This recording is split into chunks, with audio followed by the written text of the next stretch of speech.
Segundo Samuel, capítulo 3. Durou muito tempo a guerra entre a casa de Saul e a casa de Davi. Davi se fortalecia cada vez mais, enquanto a casa de Saul se enfraquecia. Filhos de Davi que nasceram em Hebrom. Em Hebrom nasceram filhos a Davi. O primogênito foi Amnon, de Ainoã, a Jezreelita. O segundo foi Quileabe, de Abigail, viúva de Nabal, carmelita. O terceiro foi Absalão, filho de Maacá, filha de Talmai, rei de Gesur. O quarto foi Adonias, filho de Agite. O quinto foi Cefatias, filho de Abital. O sexto foi Itreão, de Eglá, mulher de Davi. Estes filhos de Davi nasceram em Hebrom. Abner faz aliança com Davi. Enquanto durou a guerra entre a casa de Saul e a casa de Davi, Abner se tornava cada vez mais poderoso na casa de Saul. Saul teve uma concubina chamada Rispa, filha de Aiá. Isbosete perguntou a Abner: "Por que você teve relações com a concubina de meu pai?" Abner ficou indignado com as palavras de Isbosete e disse: "Sou eu um cão a serviço de Judá? Ainda hoje sou fiel à casa de Saul, seu pai, e aos irmãos e amigos dele, e não entreguei você nas mãos de Davi. No entanto, hoje você quer me culpar por causa dessa mulher? Que Deus me castigue se eu não fizer por Davi o que o Senhor lhe prometeu, transferindo o reino da casa de Saul e estabelecendo o trono de Davi sobre Israel e sobre Judá, desde Dan até Berseba." E Isbosete não pôde dizer nada a Abner, porque tinha medo dele. Então Abner enviou mensageiros a Davi, dizendo: "De quem é a terra? Faça uma aliança comigo e eu o ajudarei a fazer com que todo o Israel se junte a você." Davi respondeu: "Muito bem, farei uma aliança com você, porém uma coisa exijo. Quando vier falar comigo, você não verá a minha face, se primeiro não me trouxer Mical, filha de Saul." Davi também enviou mensageiros a Isbosete, filho de Saul, dizendo: "Dê-me de volta a minha mulher Mical. Para poder casar com ela, dei como pagamento 100 prepúcios de filisteus." Então Isbosete mandou tirá-la do seu marido Paltiel, filho de Laís. Seu marido a acompanhou caminhando e chorando atrás dela até Baurim. Então Abner disse a ele: "Agora vá e volte para casa." E ele voltou. Abner falou com os anciãos de Israel, dizendo: "No passado vocês queriam que Davi reinasse sobre vocês. Façam isto agora, porque o Senhor falou a Davi, dizendo: Por meio de Davi, meu servo, livrarei o meu povo das mãos dos filisteus e das mãos de todos os seus inimigos."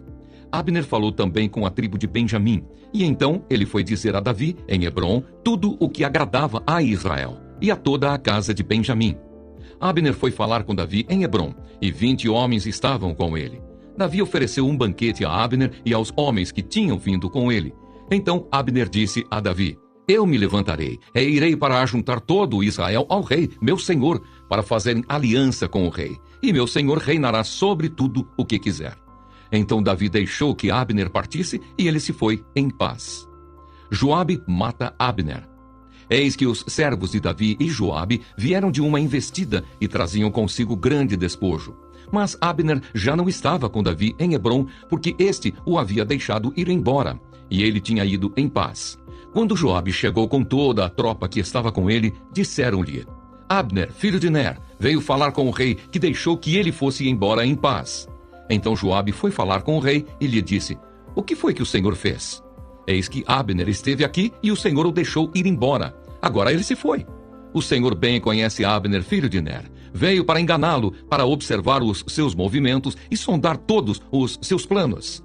Ao sair da presença de Davi, Joabe enviou mensageiros atrás de Abner, e eles o trouxeram de volta desde a cisterna de Sirá, sem que Davi o soubesse.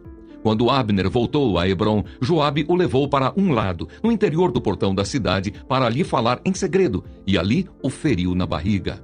E assim Abner morreu por ter derramado o sangue de Asael, irmão de Joabe. Depois, quando Davi ficou sabendo, disse: "Eu e o meu reino somos inocentes diante do Senhor para sempre, do sangue de Abner, filho de Ner. Que este sangue caia sobre a cabeça de Joabe e sobre toda a casa de seu pai. Que nunca falte na casa de Joabe quem tenha corrimento, quem seja leproso, quem se apoie em muleta, quem caia à espada, quem necessite de pão."